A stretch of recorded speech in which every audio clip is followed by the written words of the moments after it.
चलंता train रे लागिला निया। पुरी हुलहुलिया पोल मझिरे चलंता ट्रेन रे निया लागिथिबा बेले एहाकु आयत्त करिबारे सफल होइथिले रेल कर्मचारी।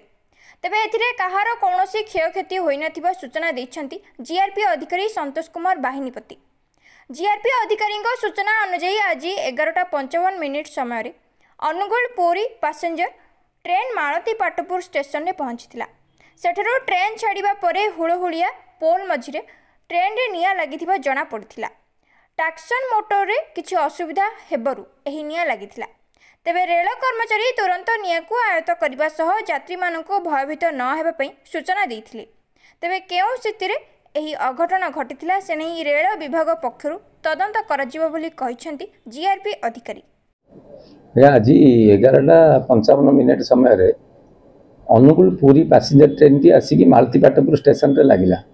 सेठू पुणी छाड़ी हुलहुलिया ब्रिज बोली गोटे अच्छी से हुलहुलिया ब्रिज मझिरे मझिरे तार ट्रैक्शन जो हुईल पाखे गोटे ट्रैक्शन कौन गोटे प्रोब्लेम रुए ट्रैक्शन मोटर बोली कहे से मोटर में कौन प्रकार सामान्य प्रोब्लेम आसवा निया लगिला से ऑन ड्यूटी जो मैंने रेलवे स्टाफ थे से आयत्त कर भी सक्षम हेले। आपण जानते खोर्धारू और पुरी भितर प्राय अधिकांश रेल कर्मचारी जीवा आसवा करती से भी सहयोग कले जद्वारा कि सेमती किसी कौन क्षय क्षति किसी हैनी।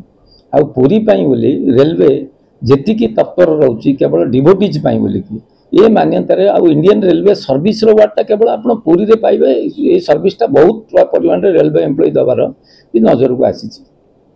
ये माने से जहाँ रेलवे कर्मचारी मान को पचारूली इमती बेले बेले हुए ट्रेन रे जो कि ट्रेन टी हुईलटा गोटे लुहा साथी जो तार संघर्ष आसे सेमती क्षेत्र में कमन भी हुए। आने जो मैंने कि गार्ड आउ लोको पायलट जो मैंने भी था से ट्रेंड ताकू किमिति आयत्त को अणा जीवार से तरीका जानी भी आयत्त कर भी ट्रेंड भी जेकोसी घटना रेलवे रे हुए जेकोसी घटना सीनियर ऑफिशियल गोटे टीम करेंगे करके तार गोटे तदंत करेंगे।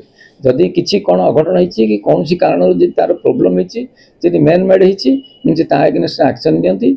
जदि से कौन यांत्रिक त्रुटि होती यांत्रिक त्रुटि हिसाब से नि जाए।